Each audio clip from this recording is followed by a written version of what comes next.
Good evening to all of you once again, and welcome to the 73rd Leadership Leaders Lecture by Abraham Alapatt on very interesting topic. As you can see, it's topic is going to be Thomas Cook managing pandemic uncertainty and preserving business continuity. And I'm sure since each one of us have gone through our own tribulations and travails of the pandemic, right? And this in that context, this becomes even more exciting because this entire business, based on largely, at least majority of that, is going to be on a physical connect or connectivity based business.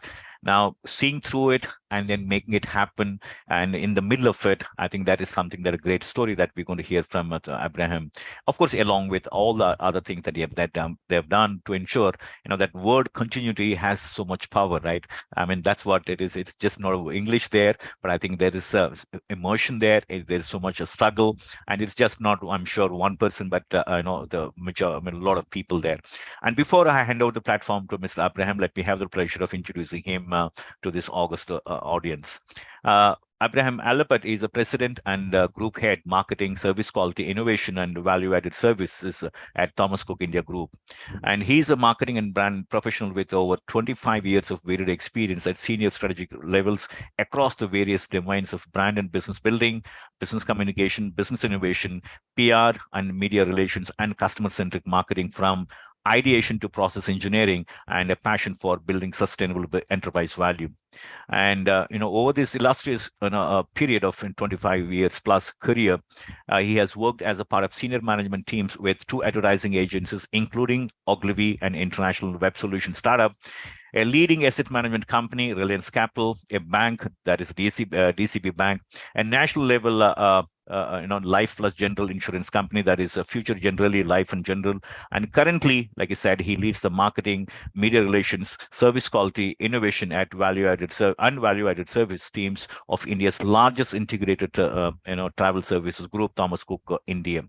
Thomas Cook India, as you would know, operates brands like Thomas Cook, SOTC, TCI, Sita, Distant Frontiers, TCI in Hong Kong, Luxy Asia in Sri Lanka, and a global destination management network across Asia, Australia, Africa, and North America, spanning 25 countries and 5 continents. The group also has significant investments in Quest Corp, a listed entity that is a leading provider of staffing solutions, and DA, a global leader in attraction of imaging based in the UAE, and owns Sterling Holidays and Resorts. And he comes with, like I said, his illustrious experience of having worked across these different companies and spanning different industries, as well, largely in the areas of brand and marketing communications. So he, like I said, he's going to take us through this amazing experience. I think you just have to believe to relive what he's going to share with us. And thank you so much, Abraham, for joining us on Saturday evening.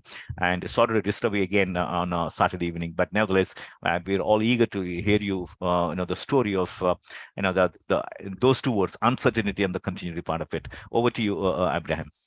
Thank you. Thank you so much, Dr. Chaudhary. Can I just establish that my audio is clear enough for Yeah, everyone? I can. Yeah, loud and clear. Excellent. Excellent. Okay, I'm just going to take a minute to share my PowerPoint, but let me just start by saying it's an honor and a pleasure to be here speaking to all of you. Thank you for taking your time out on Saturday afternoon to listen to me. I hope I can do justice to this time that you're giving me. As Dr. Chaudhary so eloquently put, I think unquestionably in my 27 odd year professional career, this has been the single most challenging 2.5 years for sure. In fact, I tell everyone that I learned more in these 2.5 years than I learned in the 25 years preceding it. So that's as much sort of experience that was crammed into this 2.5 years. You can imagine, because there's no industry that was quicker to be impacted, longer to be impacted. So we were the most severely impacted, and the last to obviously get out of the impact because it was so direct for us. So without more ado, I'm just going to share a PowerPoint. If I can just get a confirmation as soon as the slide is visible.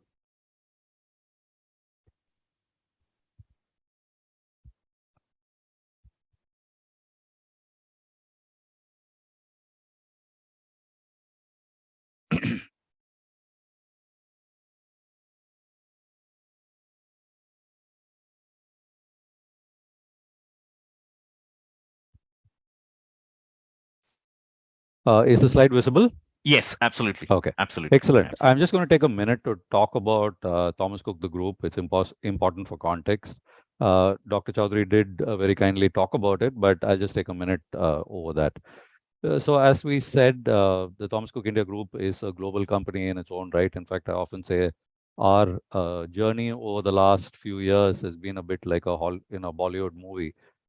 We were Indian subsidiary of a British company for many years. That is a Thomas Cook UK, one of the most iconic brands in travel. Mr. Cook literally invented modern day travel, the first organized group tour, the first hotel voucher, the first traveler's check. Pretty much everything in travel that you take for granted today was invented or created by Mr. Thomas Cook himself. So Thomas Cook India was set up by Mr. Cook because India was then obviously part of the East India Company and part of the British Empire. So outside of Europe, India was the first office that he set up an office in Indian Road in Fort. It's called Cook's Building. It's an iconic building. It still continues to remain our one of our offices. So we've been in India since 145 years. And in 2012, Thomas Cook India, which is India, Sri Lanka, and Mauritius, was acquired by a Canadian company led by an Indian entrepreneur called Mr. Prem Vatsa. The group is called Fairfax Financial Holdings. It's a Canadian-based company. In fact, Mr. Vatsa is often called the Warren Buffett of Canada. He's invested a lot in India as well. Some of his large investments, besides Thomas Cook, of course, is Bangalore Airport, where he is the largest investor. CSB Bank, erstwhile Catholic Syrian Bank, again belongs to the Fairfax Group, and many other companies as well. So since Fairfax acquired Thomas Cook India, we ourselves have been on an sort of acquisition spree. In fact, between 2013 and 2019, we acquired a company a year almost, making us a global company in our own right. And as I'll talk about in the next slide, uh, Thomas Cook UK had a series of problems resulting in them going into financial liquidation, which gave us the opportunity to actually buy the iconic brand from them. So this is where I say we are a bit like a Bollywood script because we are an Indian subsidiary of a foreign company that eventually came to own the company itself. So today we are the Thomas Cook. We are ourselves global. From being an India-centric, India-specific subsidiary, we are today in 25 countries and 5 continents ourselves. So we have 18 brands under our portfolio, 28 countries. As I said, we've been in business in India uninterrupted for over 140 years. We have over 7,200 employees. This is pre-pandemic. It's slightly lower now. And we have 828 plus group worldwide touch points for our customers.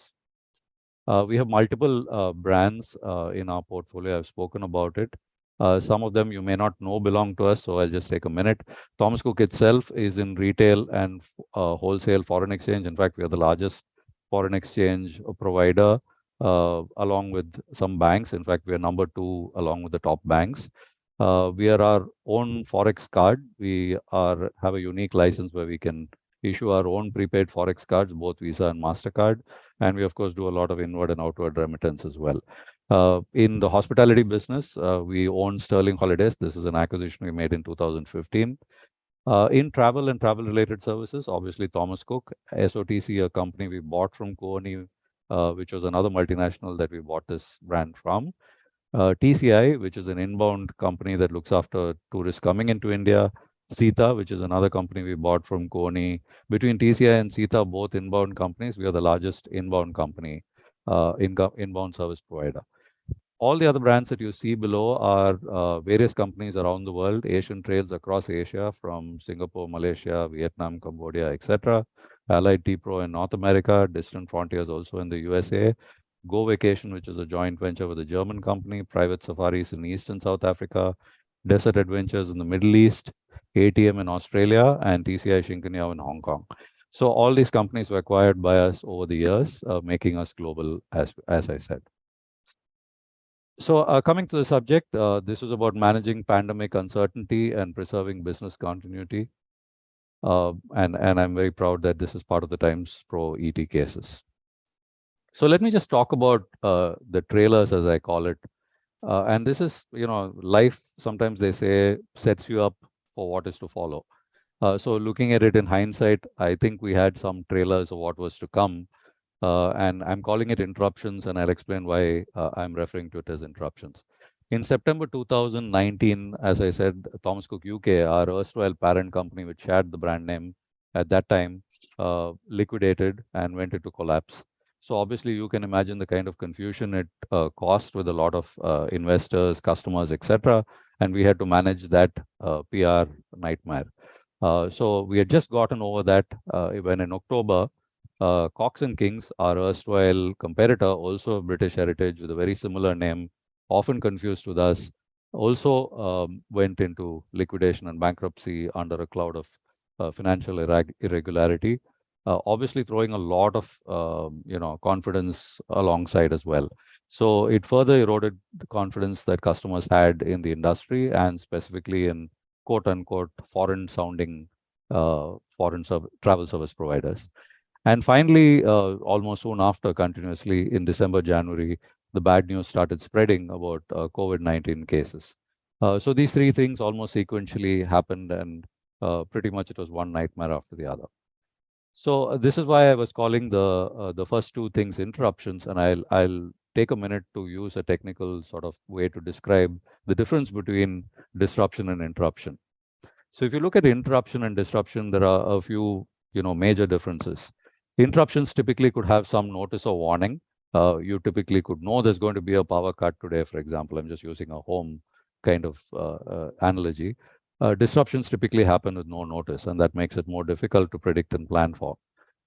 Interruptions typically have low to moderate impact. Disruptions typically have very large scale impact.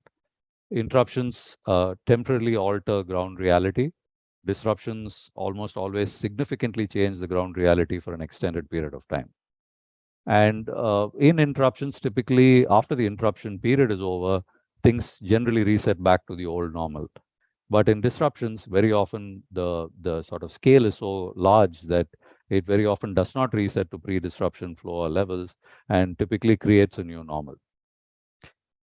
We are all familiar with this analogy in business. They call it the black swan event. We always read about this in theory, heard about it, and always speculated what this could actually mean. We always thought of it in the context of a world war or something like that. This was the first time in our lifetime, we actually knew what it meant, having lived through it. So it was truly disruption at scale for us in the travel business. Just some numbers to give you perspective. In just the period between May and December of 2019 to 20, just as a comparison, the number of tourist arrivals globally from one country to another dropped by 75%, right? And this is in global tourism receipts, this is $1 trillion. That's the size of a mid-sized economy. In real GDP terms, because typically $1 spent by a tourist results in about $2.50 of surround income, because typically it generates more jobs and therefore income. In real GDP terms, that's about 2.5 trillion, right? So you can imagine what the scale of this disruption meant from the travel and tourism point of view. Just some numbers. This is India specific on the right. Just look at the extreme right. It'll give you a sense of the percentage changes that we're talking about. In terms of total contribution of travel and tourism to GDP, it was a drop of almost 37%. In terms of total contribution of travel and tourism to employment, it was almost a 21% drop. I'm talking a 6-month period almost. And visitor impact, as I said, change in international visitor spends, 61%. Change in domestic visitor spend was about 31 odd percent. So if you look at the C's, and I'm just, it's easy for us to think about this, and having lived through it, all of us can probably resonate with what I'm saying. All of us typically went through a series of experiences, and by some strange coincidence, another C actually. All of them start with C. Initially, there was chaos. Nobody really knew what this pandemic was. Nobody knew how severe it was. There was just chaos, and nobody knew how long it was going to last. Then there was a lot of confusion about where it was coming from, how it was transmitted, etc. Then there was concern because there was a lot of news reports about mortality, etc., especially coming out of Europe. Then there was a sense of calamity because by then, we had gone through a dreadful first wave and then an even worse second wave in India. Then we started coming out with some level of caution because by then things had subsided a bit. I think very soon after we sort of came to the conclusion that we had to coexist, we had to get on with life. So that was the coexistence stage.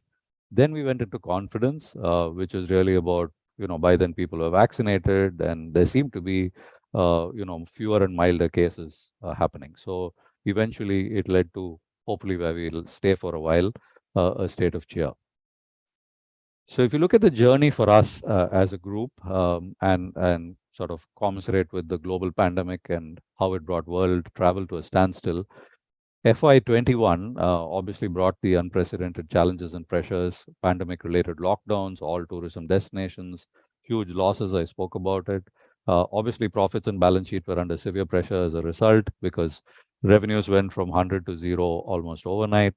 Volatile macroeconomics because from a funding point of view, obviously there's no revenue, so but your costs were pretty much stagnant, and of course the very physical reality of needing to conduct safe operations and keep employees home safe. Uh, we then sort of mentally first made that journey of starting to reimagine and re-engineer. And this is the part I'm going to talk about in more detail as we go forward. One of the first things we realized was that we had to take some very severe cost containment measures because obviously with the zero revenue business situation, we had to ensure that our fixed costs were brought under control. So there were a host of very difficult decisions that we took in terms of reducing obviously people, in terms of all of us taking salary cuts, etc. We stopped all our retainer fees and agencies and a lot of other support systems that we were used to. We luckily had embarked on a huge technology journey earlier, and that was actually sweetly timed because we were able to put into play all those technology enhancements and digital enablement to be able to switch almost instantly to a work from home environment. As I said, we did a lot of functional right sizing in terms of avoiding the luxury of duplication, extra people, etc., and try to keep the organization in a more lean, mean, fighting machine kind of form. Obviously, there was a lot of product and process re-engineering that was required as a result of both the functional right sizing as well as the technology that we had put in. So with that came a lot of structural consolidation where we consolidated a lot of backends, buying, etc., to make it more efficient. We redesigned business models for a lot of businesses. I'll talk about that in some detail a little later. And of course, what was very, very critical on a daily basis was the liquidity and cash management. And coming out of the pandemic, and this is really where we are looking and where it's looking very promising right now, we've really discovered the power of omni-channel, where physical and digital are coming together seamlessly. And India is a huge adopter of the omni-channel model. I'll talk about what that means and what that could mean for other sectors as well. The new technology platforms that we put into play, how powerfully they came in to help us get out of the pandemic in a sort of meaningful way, and now it's helping us accelerate our return to normalcy. The kind of innovative offerings that we did, I'll talk about that.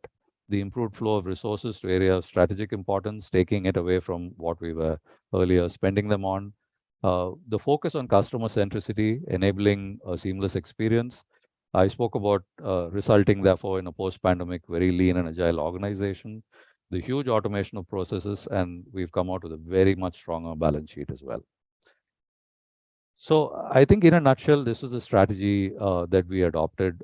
We really leveraged the strengths that we had to reimagine ourselves. We took the trusted global travel brand that we had, the robust network of alliance partners in India and overseas, the kind of cost management initiatives that we took early on that helped us sail through this, the tightening the belt measures that we did, saving us roughly 40% of our pre-pandemic levels in terms of costs. The digital enablement that helped us come into play when we had fewer people to deliver, so that digital actually filled that gap where we had fewer people earlier. The multi-format presence, the omni-channel process that I spoke of, and I think the fact that the market recognized that we were doing better than most, with credit rating agencies giving us very strong ratings despite the kind of challenges that we were facing. The right side slide is very complex, but I think what's important to say is that we decided early on, and this has been a strategy right through even pre-pandemic, was to really keep the customer at the center, allow the customer omni-channel access, because we realize India is a hybrid market where there is pure digital at one end, pure physical at the other end, and most customers are actually a hybrid phygital kind of customer. So we really have built strengths at both ends and allow for seamless interchange and even migration of the same customer from one to the other. So that's really what we call omni-channel, that we have to be equally competent across channels of distribution. We've said we will focus on customer satisfaction, enhance care and connect with customers virtually, even through the pandemic, and accelerate business around specific customer needs. For example, student business, as it came back early on, we were the first to get into that in a big way, and that business has really taken off. In fact, even during the pandemic, we helped repatriate a lot of foreign nationals back to that country. Again, a business opportunity, even in challenge. For example, all the Canadians in India, we helped repatriate them back to Canada with the government of Canada, of course. Innovation and reimagining business. We imagined a lot of businesses. I'll talk about them a little later. Technology, I spoke of. People, we did a whole lot of initiatives to keep them safe, primarily trying to allow digital processes to function without risking them needing to travel, etc., during this time. And of course, embrace transformation, manage cost, and integrated a lot of the back end. The three things that summarize the strategy was really rapid digitization, improved efficiency as a result of that rapid digitization, and a focus on the output or the outcomes in terms of what that meant from a customer point of view, whether it was faster turnarounds or improved outcomes and so on.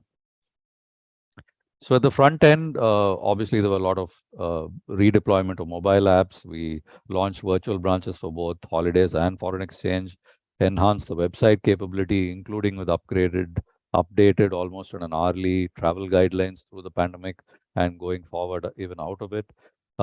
In-store and branch enhancements when they opened, call centers were enhanced, chatbots were enhanced, and today we're using some generative AI as well for those chatbots. Why did we do it? Because the customer is already expecting a great degree of customization and has come out of the pandemic expecting more. Seamless is pretty much taken for granted now. Real time, again, taken for granted. Contactless during the pandemic was critical and even now is actually desirable for a lot of millennial customers. Convenience and self service is really what the customer is increasingly looking for across categories. So I won't bother the kind of getting into the detailing, but I think suffice to say that there was a host of digital tools that were put into play across our businesses, whether it was holidays, business travel, MICE, which is meetings, incentives, conferences, and exhibitions, foreign exchange, or even HR. The idea was really, how do you move to work from home? How do you move to self-service? How do you enable things real time so that human intervention is minimized and errors are eliminated? Let me quickly talk about how we restarted travel. This was probably the most interesting thing, because as things started easing off with initially within the state travel, then interstate travel within India, and so on, we needed to do a host of things to get people to get the confidence to start traveling. So we built it on three fundamental pillars. One is the pillar of personal safety, the second was financial safety, and the third was mental safety. Because all the surveys that we had talking to customers then was that they were uncomfortable on the personal front, wondering if they'd get COVID and if they would be hospitalized, etc.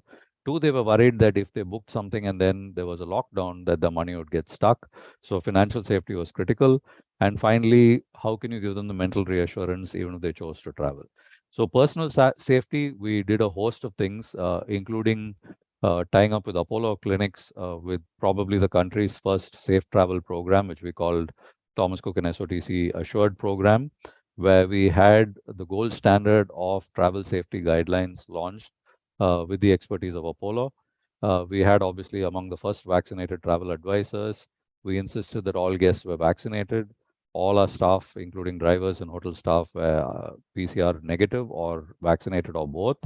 Sanitized stay, transport, and restaurants, redesigned F&B logistics, etc. Financial safety, we allowed free and flexible rescheduling with no cancellation charges. And we were the first in the country to launch a holiday now pay when you return scheme in partnership with some NBFCs. That now is pretty much become a category defining a growth thing even out of the pandemic now. A lot of people offer this now. But we were the first to launch it where you could actually travel on your holiday, come back, and then pay in 6, 12, or 18-month sort of interest-free installments. Mental safety came with COVID insurance. We were the first in partnership with ICICI Lombard to offer 100% sum assured COVID insurance.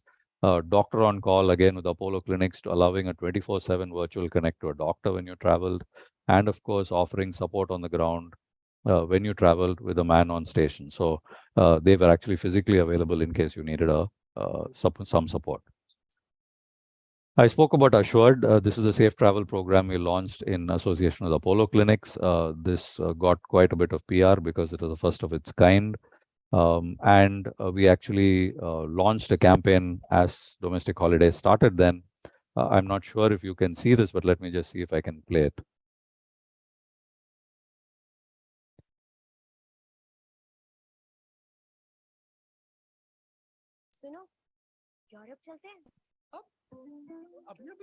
Maybe Abraham, maybe it might be a good idea to just come out of this one and again share freshly that video if you're showing some. Sorry, what are you saying? And maybe it might be a good idea to come out of this PPT and then just show that video and then again come back to this PPT. I think it's not able to show simultaneously both of them. Oh, okay. That's interesting. Okay, because this link is embedded. That's Okay, the challenge. I know. You're not able to see the film at all? No, we're not able to see. Okay. Maybe what I can do is at the end of this, I can send out these films. Sure. Maybe we can put in the chat box. Yeah, actually, maybe what I can do is I can do that. Yeah.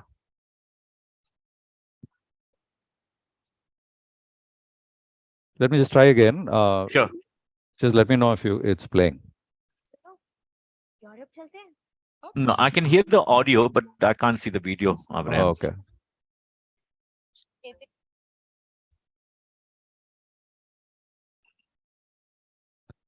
Okay, I'm just going to see if I can.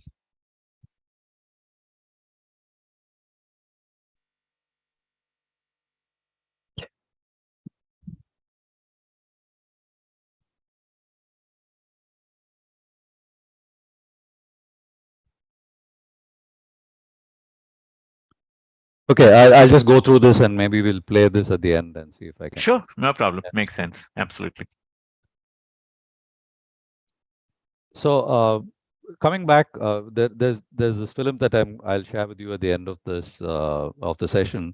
But what we did was really create this whole 360-degree safety sort of branding, which we call Trav Shield, and talked about how we were committed to your safety. So it was about connecting safely, the financial safety aspect that I spoke about, the care and assistance when you travel, how we ensured travel safety because you're traveling with vaccinated and COVID negative passengers, etc. And of course, making sure that every part of the ecosystem partners were also checked and were following the same guidelines. I don't think any other travel company even came close to making this kind of reassurance. And our sense was this really helped a lot in terms of getting that first set of customers to come back to us. So this is how we communicated. Welcome back to a world of safe travel, and talked about all that we were. So this was right across PR, our call center scripts, our agents were trained to talk about all that we were doing, etc. And when the first travel restarted, we were in fact the first to go to market the very next day. This was a full page ad that we carried in most of the major publications, including the Times of India, talking about the world is open. Where we actually, partnered with a lot of airlines, etc., to make a sort of exciting opportunity for customers to restart travel.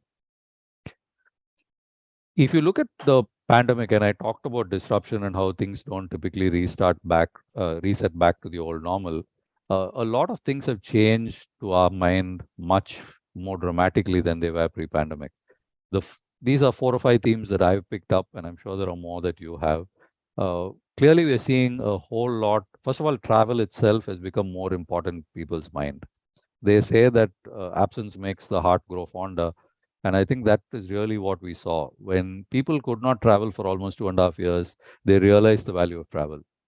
Traveling to meet friends and relatives, to spend time with family, traveling for the sheer beauty and joy of learning, experience, etc., uh, became more important. And what a lot of people call revenge travel initially, but even today, I think travel has become more meaningful for a lot of people. So we're seeing a lot of people travel for more meaningful life experiences. We're seeing people travel a lot more for wellness, taking off the beaten track journeys. We're seeing people book journeys to destinations we had not seen before. For example, the Arctic and Antarctic cruises, we've seen an unbelievable demand for them, though they're priced, very, very high. We're seeing an increased sort of demand for responsible and sustainable travel, especially with younger customers. And we're seeing what we call transformational travel, where people actually wanting to travel for self actualization and personal growth, whether it is a short term degree or course, whether it is a bucket list thing to learn to dive, get a certificate in some small sport, or whatever. But basically about doing something to improve themselves. Millennials and Gen Z are showing a greater willingness to travel. They're taking shorter but higher holiday frequency. We are looking at extended stay models where, so you're seeing wide at one level where they're going more holidays and doing more places, but you're also seeing extended stay where people are staying in one place for longer and discovering how locals live, etc. You're seeing a lot of social media driven travel. No surprise there. Instagram and Facebook, etc., are driving a lot of that. And the excitement of a spontaneous easy trip. We're seeing a lot of growing demand for easy visa destinations. And of course, the domestic travel story has been incredible. A lot of people are taking last minute spontaneous holidays, especially with friends and family. Evolving business travelers are making trips for a multitude of reasons. Besides work, they're attending industry events. And what we've seen is the growth of leisure, where people are combining business and leisure and using the opportunity of that where they're traveling for business to actually extend it and actually discover the place. We're seeing a lot of pressure and push for convenience and flexibility. So frictionless travel is where it's at. Innovations, omni-channel is clearly the way to go. They're looking for technological conveniences, apps, everything online, documents sent directly to their app so that they can download it, and flexible policies so that if there are changes, they can make those changes. And of course, I think this is a more mature market phenomenon, but we're starting to see it in India. Inclusive travel, where people, including people with special abilities, etc., have more access. Uh, Coming out of the pandemic, one thing that we did very well, to my mind, was that we completely reinvented for Gen Z because we realized that younger people are more likely to start traveling first because they were healthier and hungrier for travel. So the first thing we did coming out of the pandemic was we started driving no-cost EMI holidays. I spoke about it, that take the holiday and pay when you return. Again, the film won't play, unfortunately, so I'm going to share that link later. The second thing we did was the best price guarantee. We went out to the market with great confidence to tell people that, listen, if you can find a better price for a similar product, we'll match it or give your money back, right? So that's a very strong promise that we made, and that gave the customer the reassurance that we were really giving them the best deal. We also developed a whole series of products for Gen Z, including for Europe, which is our mainstay, which are not typical. You were not going to see a museum, etc. You were actually going to pub hop or going to nightclubs and tasting local food, unusual local food, and so on and so forth, tasting local alcohol and so on, making it more appealing to Gen Z that didn't really want to sit in a coach and take pictures of buildings. I think the proof of the pudding is in the eating. A lot of what we did has delivered, thankfully. Customers have been kind to us, customers have trusted us. One of the things that I'm very proud of is, of course, the results that were here. This is from our March 31st results, where we delivered record operating profits across business segments. In fact, we had the highest profits in a decade. Our subsidiary Sterling Holidays, in fact, had the highest profit it had since its inception. So I think a lot of what we did as a group in terms of optimizing our structures, our costs, our processes, injecting technology, and coming back strongly as we did with all the reinventions of product and services has helped us do this.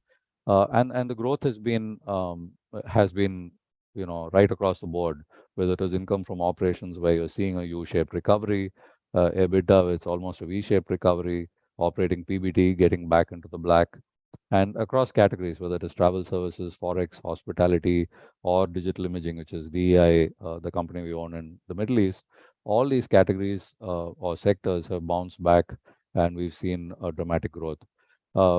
We've got a strong quarter results ahead of us as well, and I can't yet talk about it, but you should see that shortly.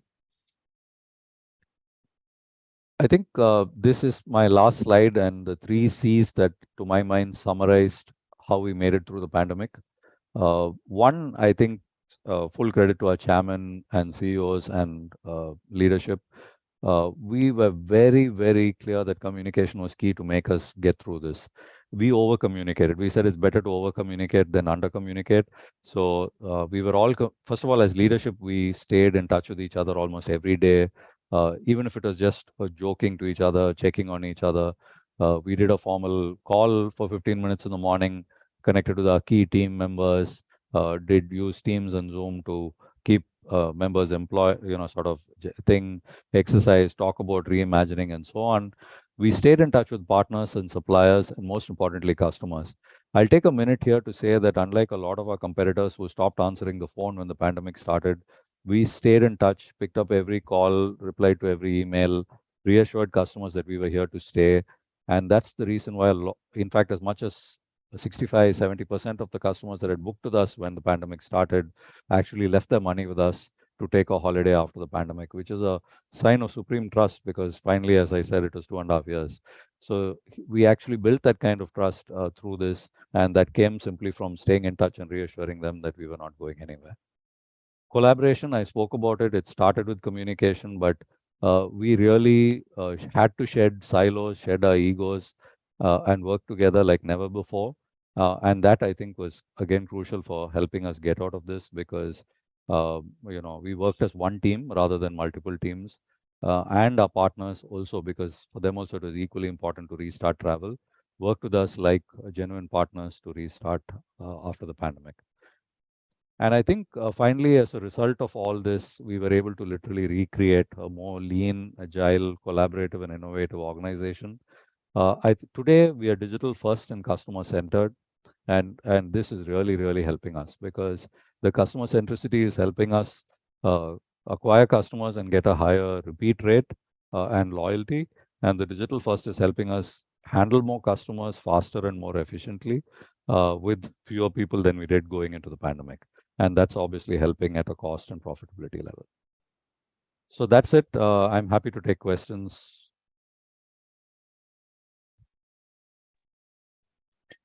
Thank you so much, Abraham. Amazing story. I think, like I was telling in the beginning, behind these sentences, behind this PPT, I think there must have been tremendous, grit and a tremendous, confidence and,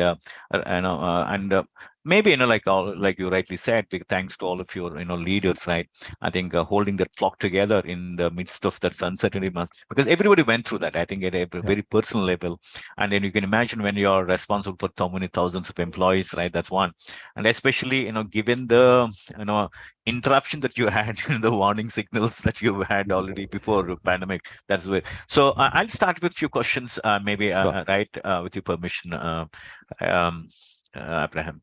I think another. Just I think we have quite a few questions, but then, like I said, let me start with the few questions. Now, before we get into what's happening to travel today, let's go back to March 2020. Countries, lockdown, and planes are grounded. Under these circumstances, how does Thomas Cook, sitting in the worst hit industry, arrive at I have a business to run versus everyone else's, where's my next meal going to come from? Because that was the in thing that point of time because nobody was worried about in the long time horizons. I think you're looking at, very short time, just about, the next day kind of, or maybe next meal kind of thing. But I think in your case, I think it's a phenomenally good because given the legacy that you're, carrying, it's not that, people expect you to just just drop the ball like anybody else, because you're talking about 100 plus years of legacy. So therefore, you carry that burden as well. But again, I think you also have to be manifesting the collective hope of so many employees, right? So how did that happen, Abraham? Yeah, that's a big question. Obviously, it's going to be a longish answer. I think the fair thing is that given the uncertainty around the early days of the pandemic, nobody knew how long it was going to last, right? We Yeah, first yeah, thought it's going to be a few days, then weeks, then months. Who thought it was going to be a couple of years, right? But I think two things that probably were an advantage to us because we are a global group and we had presence in the Middle East and the Far East. From those teams, we heard the stories of SARS and MERS, which you'll appreciate, where the South Asian respiratory syndrome and the Middle Eastern respiratory syndrome pandemics that happened a few years ago, and how badly those regions were affected and how long they were affected. So as we went into this pandemic, those teams and those leaders started telling us, "Hey, listen, this could be much longer." Right? Because they had been through it. We in India, really not having been exposed to either SARS or MERS as much as they were, didn't really think about this in the context that they did. So we had probably some sense that this could be, not that it would be, it could be a long run affair. And that helped us really start thinking about this in a sort of longer time frame. So that helped, right? That global perspective, if you will, always helps.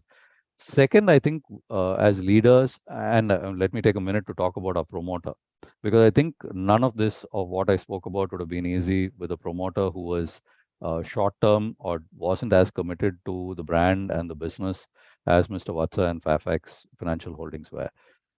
He was personally committed. He loves the brand. He was committed to seeing us through this. He, in fact, reinvested or invested more and increased his stake during this pandemic at a time when we were at zero revenue and bleeding. At a time when most promoters would have been looking at ways to reduce their stake or reduce their exposure. So I think hats off to Prem and the Fairfax team. Also to our leaders, including Mr. Madhavan Menon, our chairman, because early on to take the decision to say, okay, listen, this is where we are at. We need to start thinking about a worst case scenario. We need to start thinking about right sizing. We need to start thinking about situations where we're going to be working from home on a relatively long term basis. How can we continue operations? How can we keep people meaningfully engaged? How can we keep people even meaningfully employed? Because appreciate, for example, foreign exchange, which is one of our largest businesses, was allowed to operate early on because it is an essential service, right? So those people were actually operating. So our virtual branches, as we call them, using platforms like this to be able to allow customers to interact and be able to complete all the transactions virtually, except the delivery of foreign exchange. If they wanted currencies, they were delivered at home. But we were able to do a lot of that because of the kind of vision and investments that we had made and the early decisions that we took.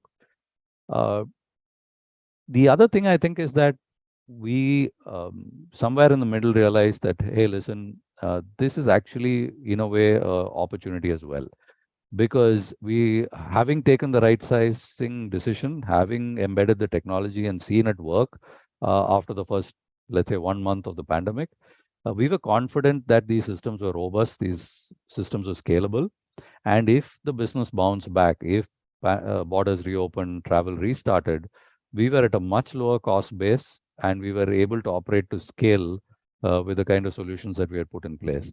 So that gave us the confidence um, to sort of say that, hey, listen, we just need the borders to reopen and we'll make a killing, which is what we did. And which is why, almost from the first quarter, we started generating very, very good results. And our ability, therefore, has come from a variety of those reasons. Yes, I mean, sometimes they say adversity brings out the best in people. I think that really we saw happen. The fact that leadership team at Thomas Cook, all of us have been around for more than 12 years. We didn't lose a single person through this pandemic or touchwood until now, emerging from the pandemic, also helped, because usually when there's a crisis, sometimes there's some cracks in management. We were fortunate, and I give full credit to the promoter and the chairman and CEOs for that.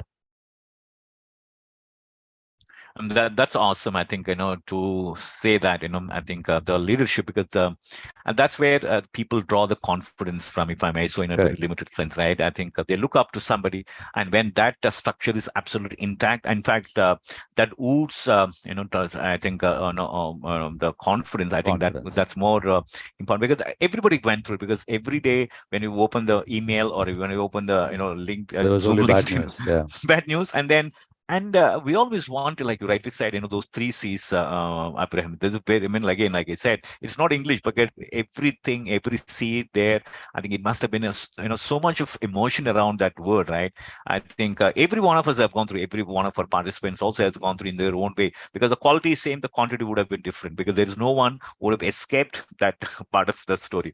And then that brings me the second question, because I think one thing that you're, taking a cue from what you said. I think one of your slides, you're talking about the different assets that you acquired during around that time, and maybe just about the the pandemic time. Now, just like I was telling you, just before the pandemic hit, Thomas Cook had acquired almost about 18 assets, if I'm right, Abraham, with the likes of SOTC, Kione Travels, and which is the world's largest travel company, etc. And therefore, what did you think about these acquisitions in the context of the pandemic? Because I'm sure, while the entirety must have been very beyond, because you could acquire some of the best names and best brands, and that's the just before the pandemic, right? But once you hit the pandemic, so did you have to press the panic button?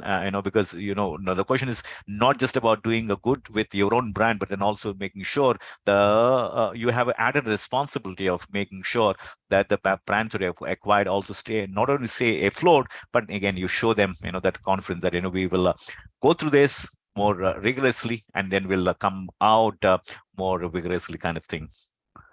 Yeah, absolutely. You're right. I think one cultural thing about the group, and probably comes from Fairfax itself, is that the thinking is long term and the thinking is as a single team, right? So Mhm. you don't look at things short term, and these acquisitions as well were not decisions that we made saying that this will give us 2-3 years of inflated profits. These were long term strategic objectives. The fact that, for example, we bought SOTC in 2015 and operated and continue to operate SOTC and Thomas Cook, two rival brands competing for the same customer in travel, and encourage the healthy competition between the two, because in that you're actually able to manage or acquire a larger market share. If we had collapsed, let's say the acquisition of SOTC, we had collapsed it into Thomas Cook, we would have run the risk of cannibalizing a loyal SOTC customer and the equity and the sort of trust that that brand, which itself is a 75-year-old brand, which had built sort of domestic outbound travel in India, credible, strong brand in its own right. So we have acquired companies and brands with a long-term strategic view, and those teams are like our own family. So we didn't see them, first of all, as being any less than the Indian employees of the Indian team. So that I think was paramount. It was difficult, obviously, because a lot of these countries took a longer to get out of the pandemic than possibly India did. And some of them actually bounced back faster. For example, the Middle East, right? They were one of the first economies to open up from a tourism point of view, and one of the first to start making money back again. So again, it's like you're the father of of a large family. You'll have some children who sometimes do well and sometimes they not don't do so well. But finally, at the end of the day, as long as you recognize your one family, you do what's good for the family. So I think that's the spirit. That's part of the reason why the leadership has stayed as strong as they were. To your earlier question, I must also add, Mrs. Dr. Chaudhary, that it's not that when we were inspiring confidence in our teams, we were really confident of what was going to happen, because nobody really knew, how long it was going to last, etc. But you're right. As leaders, it is our job to inspire confidence with our teams and hope that they will pass it down as well. So yes, really, it was about the promoter inspiring leadership, leadership inspiring the teams below, and teams inspiring the confidence in customers. So I think that whole confidence chain, if you will, is in a way a very large part of what helped us get through it. I mean, must congratulate you, all of you, for that tremendous effort and also the results. Because, like you were saying sometime back, one is that what you get here from your own community, that's your own company, your own employees, colleagues and all that. But when you switch off this one, when you're looking at the televisions, the WhatsApps and blah blah kind of thing, everywhere people are talking about so many employees. I mean, it happened in this country, this happened in this company, this happened in this state. So everywhere around you, all that you get is a negative feedback. I mean, a negative stimulus that you're getting it, right? The only reinforcement that you get is negative. But I think staying positive in that time must have been, thanks to all of you, and so much kudos to all of you, Abraham. Now that brings to the larger picture. Now you're looking at the company and the assets that you have acquired. But for a moment, if you take a back seat and look at the industry itself, at that point of time, if I'm right, it is reeling under almost like 1.6 trillion dollar debt, and where the cash is definitely in short supply and the margins are low. So therefore, the question is, what is enabling your business to generate almost three times the shareholder value since the pandemic? I mean, that's something that we have seen it. So therefore, and how do you stitch these two unseemingly different pictures together? I think, like I said, we did a lot of uh, we went into the pandemic a very different company from what we emerged out of, right? Like I said, we resized, restructured teams, consolidated backends. So, for example, I'll give you one example, but it has a huge financial impact. Thomas Cook and SOTC earlier were buying or contracting separately with hotels, airlines, etc. Right? What we did during the pandemic was consolidate the two. So imagine two of the largest travel companies consolidating the buying. What happens is you get the advantage of scale, right? You're able to negotiate far better. So what happens is your sort of input price comes down drastically. So you keep your front end distribution, sales, marketing separate, but at the back end you integrate, and you integrate technology, you integrate buying, you integrate customer service, integrate HR processes, etc. So you get a lot more efficiency at the back end, and at the front end you compete, right? So as travel reopened, you're out there with two front end strong brands, capturing a larger market share, while at the back end you streamlined, reduced costs, made it more efficient, buying to scale, planning to scale, deploying to scale, right? So you get the benefits of both at both the front end and the back end. So that's helped us bounce back. And of course, think about the macroeconomics of India itself, right? We are the youngest demography in the world, the fastest growing major economy in the world. Travels bounce back. Travels bounce back stronger than ever before. In fact, travels among the highest desired things people want to spend on across every survey, whether Mastercard, RBI, etc. Travel is one of the things that people, young Indians, want to spend the most on going forward. So in a way, having this strong brand, staying in touch with customers, reinforcing the confidence. We were the first to communicate right through the pandemic, first to advertise after the pandemic. Whether it was staycations, hotelcations, drivecations, and then of course domestic holidays when they opened up interstate, and then of course short haul when it started, and then eventually long haul holidays. All these have actually grown in scope and scale. So I think the combination of right sizing and cost optimization, rapid digitization, and use of technology to make things efficient and reduce unit cost for processes, and finally that whole focus on customer centricity, right? Making sure that finally all this delivered in a meaningful way to customers, whether it was product development, whether it was turnaround time, whether it was execution, etc. Uh, I think these are the three key pillars that helped us bounce back and generate the kind of values that we have. I'll also say very honestly, the pandemic helped eliminate a lot of disorganized small mom and pop travel Mhm. shops, and this was a very, very cluttered industry. And I think the Mm. pandemic wiped out a lot of them. I don't say it with any happiness, but it is a reality, and there's no question a lot of that helped us. And finally, I think two statistics that are very important. One, we came out of the pandemic finding that our average age of customer had dropped by 10 years. Wow. And that's a very interesting this thing, because typically one of the challenges we've thought early on was that we appeal to the older customer. Would we be relevant to the younger customer who typically doesn't even go to a travel agency, right? He or she buys everything individually online. The fact that we were getting a lot more younger customers and that the average age had dropped by 10 years from mid 40s to mid 30s Mm, gave us very strong confidence, A, that we were attracting a new set of customers in a meaningful way. And that was because we had built products for them. We were delivering in a way that they were now expecting, which was at this what we call an Amazon standard, which is real time almost. And we were able to, virtual store, video, a call, instead of mm. going to a branch and so on. This is what the young customer wants, right? So we are all that has helped deliver to scale. So I think that is another key component of how we managed to do that. Absolutely. I mean, it's a fantastic, Abraham. Now, I think from there, I just want to move to the other side. One is that, you as a team, leadership team, if I may call so. Now, I think the ones that actually make it happen, your intention, because like people say, when there is no intent, there's no content kind of thing, right? So therefore, of course, thankfully and very grateful, all of you have that intent to make sure that your ship stays afloat. That's one. But then you being the general, but then you also need that army, right? In terms of the people who are going to drive that engine. So therefore, that brings to the next question that I have.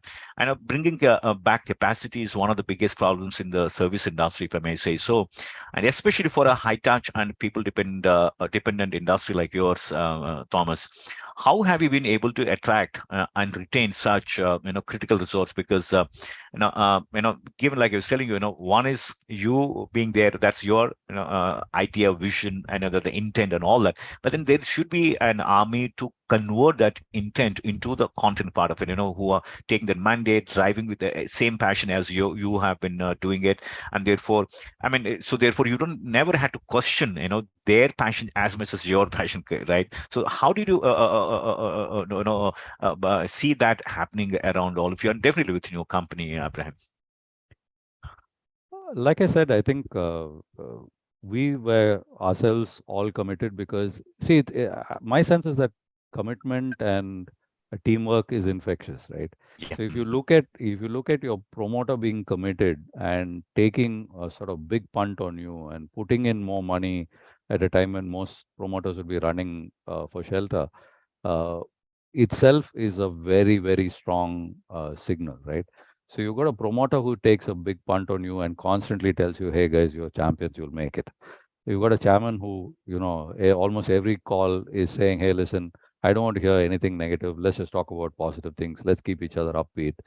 Telling us, that we should motivate each other. And in turn, each of us then realizing that we had a task. Because, as you said, and we were talking about earlier, this was a pandemic that touched each of us. I personally lost a couple of my close friends in the pandemic, right, due to things. We all know somebody who lost somebody in the family, and so on. It was a very difficult personal time. So, not only is there no business, no income. People are scared of losing their jobs. You're all already taken a pay cut. And so obviously things are not very good. And then you're losing people, people are falling ill. So really, there was no good news. So I think as leaders, we took a conscious call that, listen, there was enough negativity around. The last thing we wanted to do was get on a call on a Monday morning. And by the way, for rigor and just to keep our mind focused on the whole thing of keeping business in mind, because it's very easy to switch off, very difficult to switch back on. We actually Workday was online. We were thinking of plans, ideas, sometimes just having sessions, and somebody was just doing antakshari. We were all work from home, but we were trying to keep that sense of a team. All that helped, and I think the fact that we uh, kept our teams motivated. The team saw that we were all taking pay cuts. We were all in it together. We were staying motivated to each other. And at the back end, also knowing that we were the strongest brands in the business, that we had endured with 144 years. We had seen world wars, we had seen change of governments, we had seen formation of governments, we had seen the creation of free India. Meaning we as a brand and a business, we've seen all this. So I think somewhere in the head was the sense that, listen, we are not going to bend to this. So yeah, I think we all had to live up to that expectation of each other. I think that's a the great the power of being associated with a very resilient brand, if I may so, Abraham, right? Because Thomas Cook is one of those reasons. Because, like you rightly said, it's not that it had its own making, but then it had seen, it had witnessed some of the most historical things that have shaped the very nature of the his destiny. I mean, the entire world, True, global history true. has changed, and all these historical events it has witnessed. I think. I mean, that's a kind of, and of course, I'm sure with itself, right? It must have gone through a lot of, ups and downs. I think that's what I was telling you. The being associated with such a very resilient brand, that itself gives you that kind of resourcefulness automatically. I mean, that's what it, If and I that may, brings me. if I may add, we were to add to the kind of challenges we faced in the past. We had three ownership changes in 5 years before Fairfax bought us. Yeah, So it gives you a absolutely. sense of how used to change we are. Yeah, I think. I mean, yeah, I think for somebody who's sitting very far from the screen, he or she will look at, because people will add a lot of spice to it, especially when you're seeing this kind of changes at that level. People add up a lot of 1+4 into not just 1+1 kind of thing. But nevertheless, I think but like thanks to all of your leadership team, I think all of you put together this piece, not getting disturbed despite all these changes around. That's itself is a great deal. Now that brings me to the next question, which is I think that's about the industry. Now that we have looked at the company, your the resourcefulness in terms of the employees, who are the stepping up for you, and that's one part of it. But I think the other one is the business realities. I would say the industry realities is that understaffed hotels rejecting check-ins and last-minute flight cancellations, nosedives of customers confidence in a brand, and yet you are enjoying the loyalties high enough to roll out holiday fast and pay later. Now, what are we missing here? In the sense that behind that campaign, right? There must be a lot of thought. It actually a gut statement, I would say, and behind that gut statement, there must have been solid work, and there must have, basically you're trying to reap the dividends of your investments over the years, right? And that's especially when you're looking at the TG that you're talking about, maybe millennials and Gen Zers, and maybe even beyond that, right? I mean, that takes a hell of a lot of commitment and the convictions that yes, things will never go wrong, kind of thing. So how did that commitment in your the loyal customer base has come about, Abraham? Let me just clarify. Holiday now pay when you return is not so much a leap of faith for us Mm. because we have an NBFC partner who is essentially uh, uh, rating the customer's credibility to pay back. So Okay, okay, we are getting paid upfront, and the customer is actually paying back in no interest installments. What's happening is that between the NBFC and us, we are actually subventing the interest so that there's no okay, interest burden on the customer. okay, But it was a strategic decision because this was a time when we realized customers were scared to put their own money on the table, because if they booked a holiday, this was the early days coming out of the pandemic, that they were scared that if they made a full payment for the holiday and then there was a lockdown, that the money would get stuck. So this was our way of telling them, hey, listen, you really don't have to worry. You don't have to put a rupee down. If you can go on your holiday, enjoy 100% of its value, and start paying with no interest in equal monthly installments after you come back, right? That was really our way of sort of stimulating the early adopters of travel post pandemic, because those were uh, a precious few. We really wanted to give them the confidence because that critical mass had to start traveling for the ball to start rolling, right? But having said that, where we really put our neck out was on the best price guarantee, which is really going out to say that, hey, listen, we are giving you this offer, you're paying for it now. Between now and maybe 3 months later, when you're going to travel, if you find a better offer, we'll match it or return your money back, right? So that's a big leap of faith because in that we are making a statement of leadership. We're making a statement saying we are not here to bullshit you and take more money than think this is the most competitive product you can get for this quality of holiday. So I think we are just about to hit 5 minutes, 5 past 6 o'clock. With your permission, can I take two more questions? Sure, sure, no problem. Yeah, I'm yeah. here as long as there are questions. Okay. So the next one actually is a very, and I think out of curiosity, I want to ask you, 91% of the customers have completely changed their, this is again, as per the study, changed their behavior towards businesses. And historical data on pricing, communication, and business structures also no longer apply. Now, the question is that, you have seen the entire, the both sides of the pandemic in terms of how the companies have responded, your company has responded, how everything is happening around it. The question is, what opportunities do you think have arisen or have risen out of this the from crisis. So basically, were you able to see some sort of silver lining out of this entire episode? I would say very tumultuous, but at the end of the day, could you see some sort of silver lining in this out of this crisis, Abraham? No doubt, absolutely. As a company, in fact, I quite candidly say this. I think the pandemic, in hindsight, helped us take, in a compressed time frame, a Mm. lot of decisions that we would normally have stretched, A, to take and B, to implement, right? So the pandemic forced us to drop silos, focus on these changes because it was a matter of survival, and implement them as efficiently as we did, which is why we've come out of this more efficiently in a way that we were able to recapture faster and become profitable faster coming out of the pandemic. So unquestionably, the pandemic helped in an ironic way, forcing some of those decisions faster and more efficiently. That's number one. Number two, I think the category of travel itself has been boosted tremendously, as I said, as a result of the pandemic. People always thought travel, you took it for granted, right? It's like fresh air, which again we actually should not take for granted anymore. But travel itself was something pre-pandemic we always thought we could always travel, right? Who ever thought that you would be locked up in your house for 2.5 years? That because that happened, people have realized it can be taken away again. People have realized how important and how much they were missing travel, because as long as they were traveling frequently, they never realized how important it was in their lives. When they were stuck in that 2 BHK in Mumbai with, and not being able to go out and desperately looking out of the window at sunshine, they suddenly realized that, man, the holiday is so important to me. So I think travel itself has boosted tremendously. Three, I think the value of trust and brands both have actually been elevated tremendously. And I'm not saying this just for Thomas Cook and travel.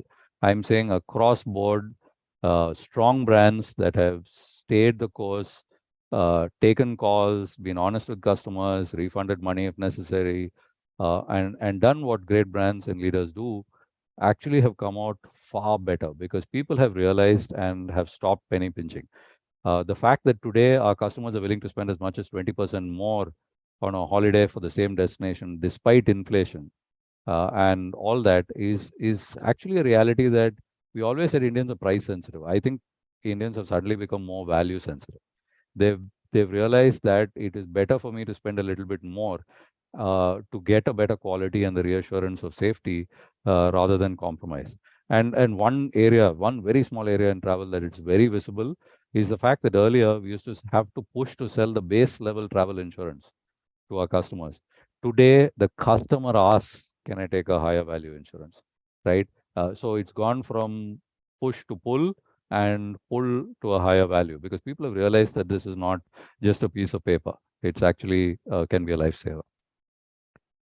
But I think, please permit me, this is more a little at a personal level, but nevertheless, because going with the flow of the conversation, so I thought, out of curiosity, I want to ask you this one. In this entire conversation, you have shared several stellar, approaches to a, varied range of problems.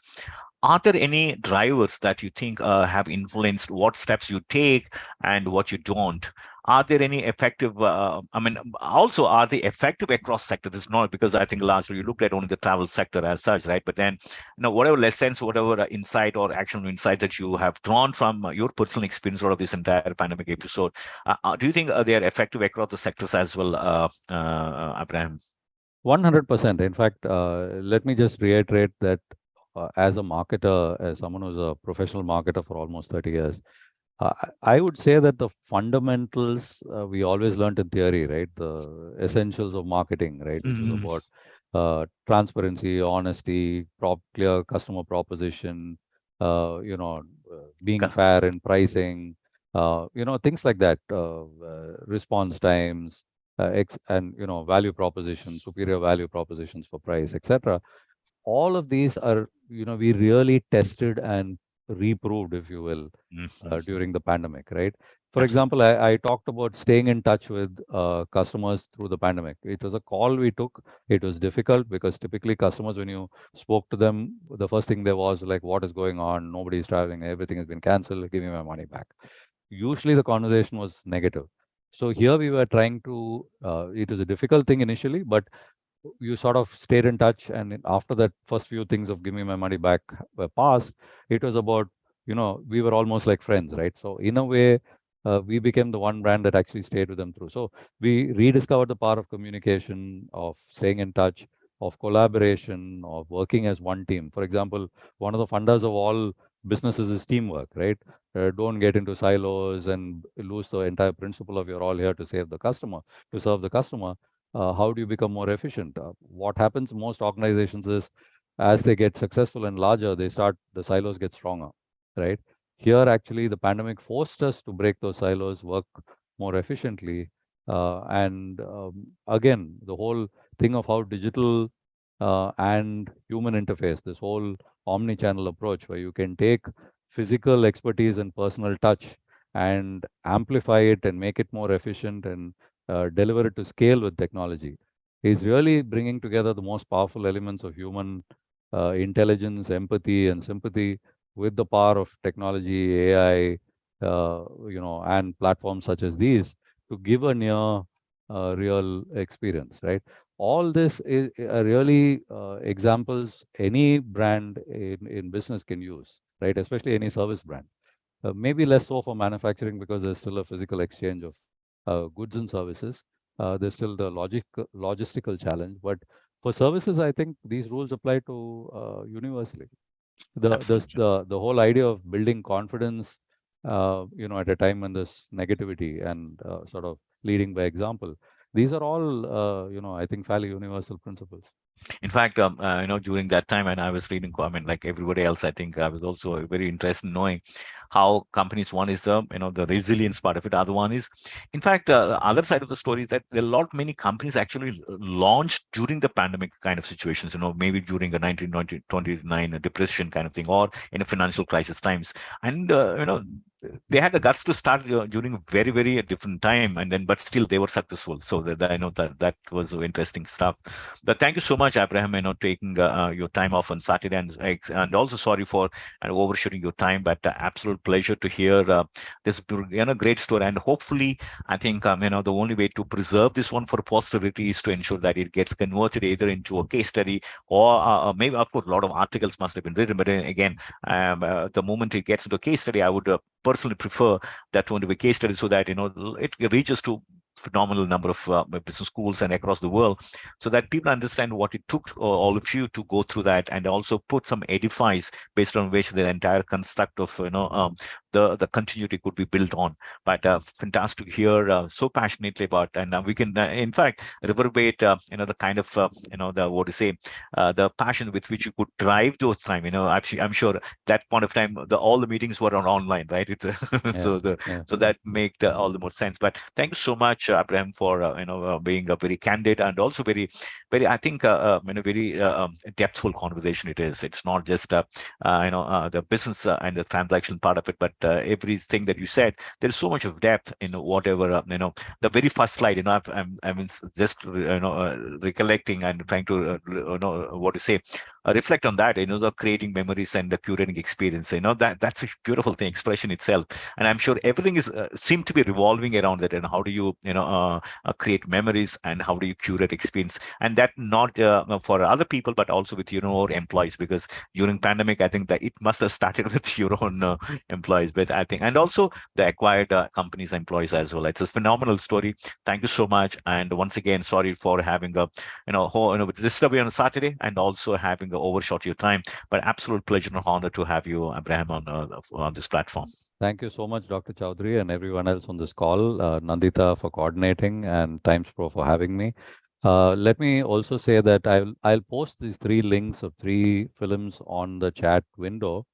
The first film is a film that we launched as we restarted after the pandemic, covering all the things that we were doing to protect customers. You Sure. will see that in the film, and the other three are really funny short digital films to attract Gen Z.